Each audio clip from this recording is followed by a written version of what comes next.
to my third episode on my show, Let's Talk.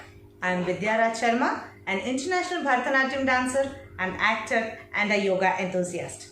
If you're still not subscribed to my channel, please subscribe and press the bell icon for further notifications. And please like my videos and share it with your friends. So welcome to Let's Talk. A little about me, a little about you, and a little about the world and the problems in it. Let's talk. Our guest for today is Mrs. Swathi Vellal Raghunandan. She is the founder of Ishanya Foundation located in Jp Nagar, Bangalore. This foundation, an NGO, it caters to children with special needs across different age groups. Mrs. Swathi Vellal Raghunandan, she holds a master's degree in special education and clinical psychology. She has been awarded the Outstanding Social Service Award in 2018 by NTC Global, a United Nations recognized organization. So today, I welcome Mrs. Swathi to talk about how COVID-19 is affecting children with special needs. Hi Swathi, I welcome you to my show, Let's Talk. Thank you, Vidya. Yeah, we are here today to talk about how this COVID-19 is affecting everybody. So to begin with, let me start. Tell me, what are the kind of students your institution handles? Okay, so we basically cater to individuals with autism spectrum disorder. We have students with learning disability, Down syndrome, attention deficit hyperactivity disorder. But generally, we don't really go by the diagnosis. We just take them in as long as we are able to cater to their needs. We do have various programs, so they should be able to fit into one of our programs. But if for whatever reason, post the assessment, we feel that we cannot cater to their needs, then we refer them to other organizations. But mostly we work with individuals with neurodevelopmental and intellectual disabilities. Okay. Great. And can you tell me how this COVID-19 is affecting the kids with special needs? Right. See, I think COVID and the lockdown is a situation that none of us have navigated before. Correct. And it has affected all of us in different ways and at different levels.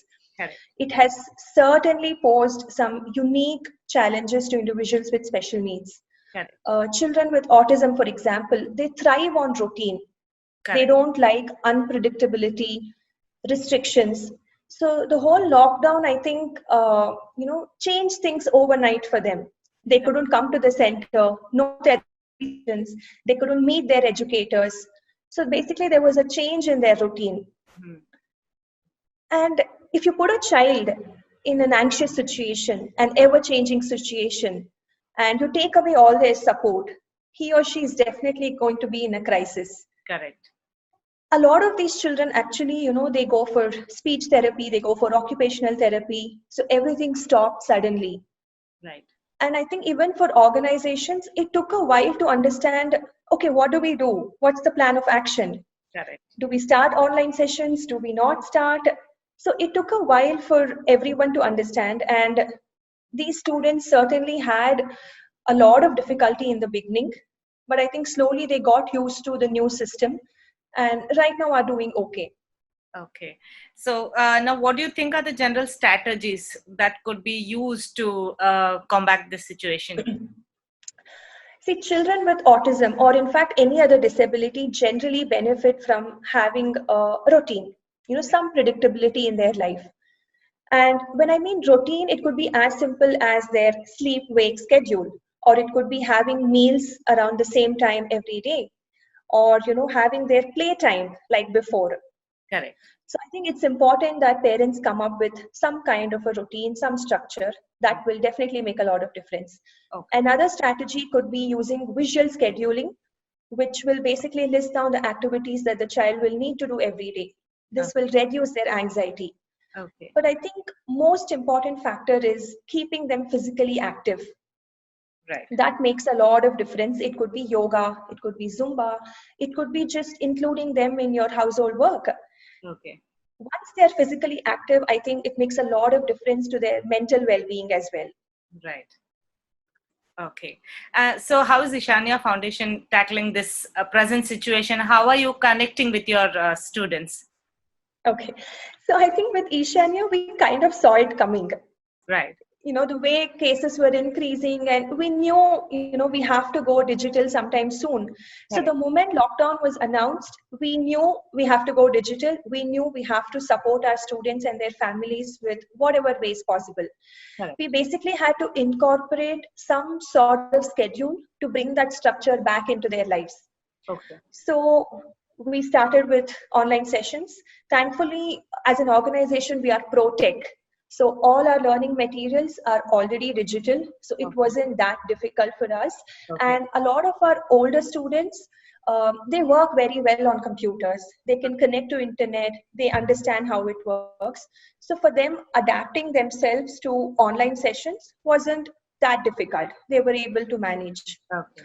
So I think so far we've done about 290 one-to-one sessions, about 260 group sessions, Oh. and yeah, and apart from your regular pre-academic, academic skills, we've been able to do even music classes, art classes, cooking classes, Okay. and in fact, one of our student, he takes bhajan classes as well to other students.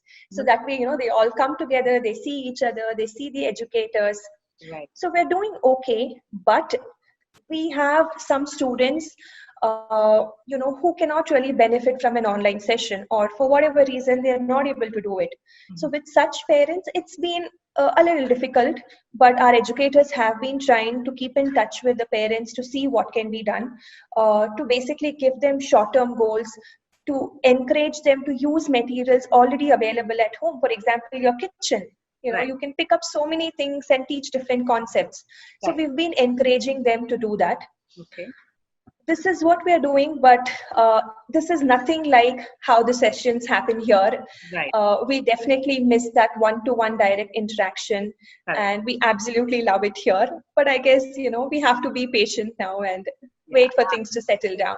I'm sure the kids are also missing their instructors and the atmosphere they are always in. Absolutely. In Okay. fact, we have a terrace gardening, here, terrace garden. So recently when we had one of our, online session, a child was so worried. He was like, who's going to water the plants? What's going to happen to the tomatoes? What's going to happen to the carrots? So Right. they definitely miss coming here. Correct. Correct. Okay. Apart from all this, can you just explain what is sheltered employment and the Okay, other forms of employment for? sure. Yeah. Please. See, sheltered employment is basically work performed in a protected environment. Okay. It involves providing individuals training, a lot of experience, and real world work skills. So Okay. what we do here at Ishanya is basically train these individuals on various vocations, like graphic designing. We have programs in web designing. We have a program in photo editing, Okay. data entry and digitization. We have something in, where they make handmade products.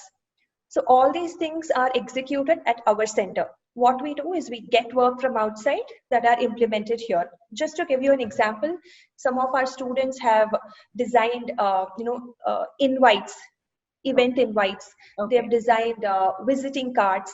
They have done greeting cards. Okay. And two of them are currently working on designing a website for a music institute. Okay. See, the advantage with these kind of vocations is we know it will last at least for the next 10 to 12 years. Right.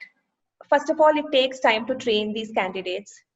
And imagine training them on something and then realizing that this work type is no more valid or it's completely obsolete.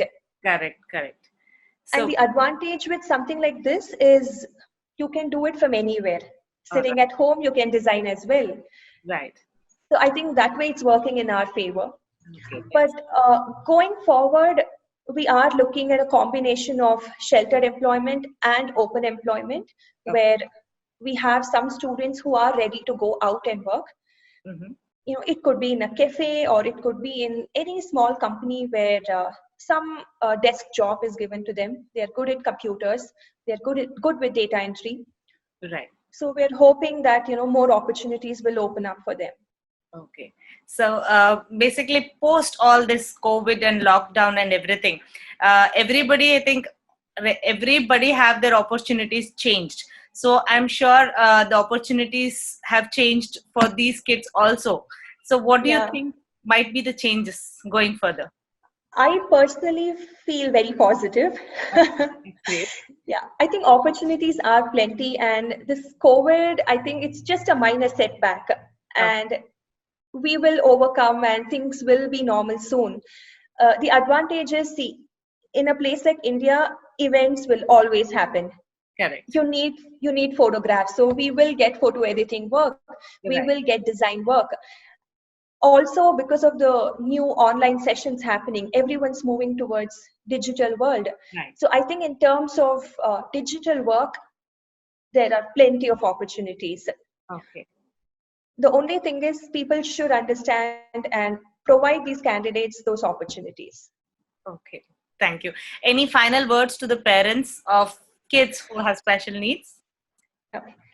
I think they're doing fantastic job. I know a lot of parents who are becoming amazing mentors to their children. They're trying out different mediums.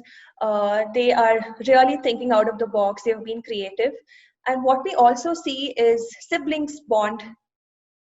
They've been bonding really well. They're coming up with new things. Okay. With some parents, I know it's been quite difficult because suddenly things have changed. Okay. It is difficult to manage a lot of things at home, Right. but I guess they have to be patient and they have to be realistic with the goals they set for the child. Oh, Once that happens, I think they'll be fine.